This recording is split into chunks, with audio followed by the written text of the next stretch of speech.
L'affaire avait secoué la France en 2013. Arrivé dans le Doubs avec sa famille en 2009, Leonarda Dibrani, 15 ans, monte dans le bus de son collège pour une sortie scolaire. Mais à peine installée, la jeune Rome kosovarée est interpellée par la police devant tous ses camarades, pour être expulsée du territoire. Son expulsion aurait pu ne pas s'ébruiter, faire à peine un titre dans la presse locale, mais c'était sans compter sur les enseignants du collège de la jeune fille. Scandalisés par les méthodes employées par force de l'ordre, ils écrivent une tribune qui provoque presque immédiatement un emballement médiatique. Des milliers de jeunes sortent dans la rue pour manifester contre l'expulsion de Leonarda, réclamant au passage la démission de Manuel Valls. Pour calmer la situation, François Hollande prend alors la parole publiquement. Si elle en fait la demande, compte tenu des circonstances, et qu'elle veut poursuivre sa scolarité en France, un accueil lui sera réservé à elle seule, déclare-t-il devant les caméras.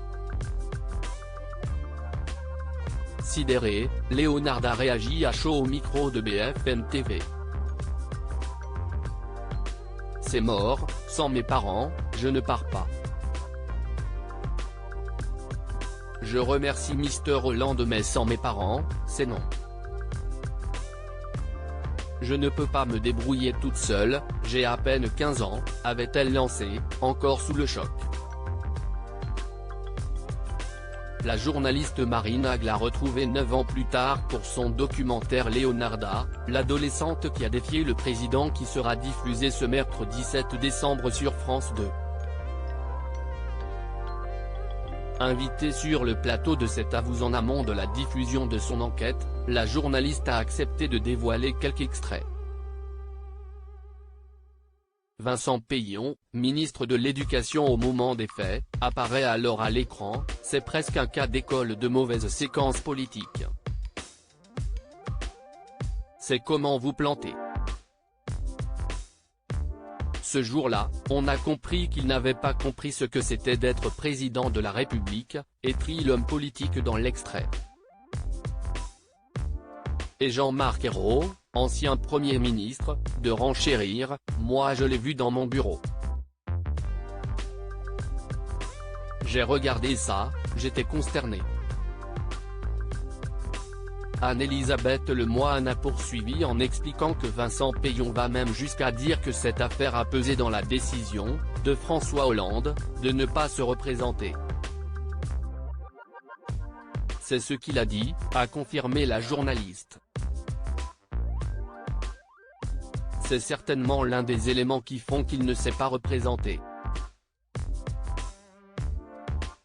Supérieur à découvrir les femmes qui ont compté dans la vie de François Hollande. Que devient Leonarda Dibrani? Leonarda Dibrani vit aujourd'hui en Croatie. Elle a rencontré là-bas son mari en 2016, comme avait indiqué son père, Rosar, au Huffington Post en octobre 2018. Elle a pris le nom de son mari, qui travaille sur des chantiers, ce qui a rendu le travail de recherche de Marine Hague plus compliqué sur les réseaux sociaux.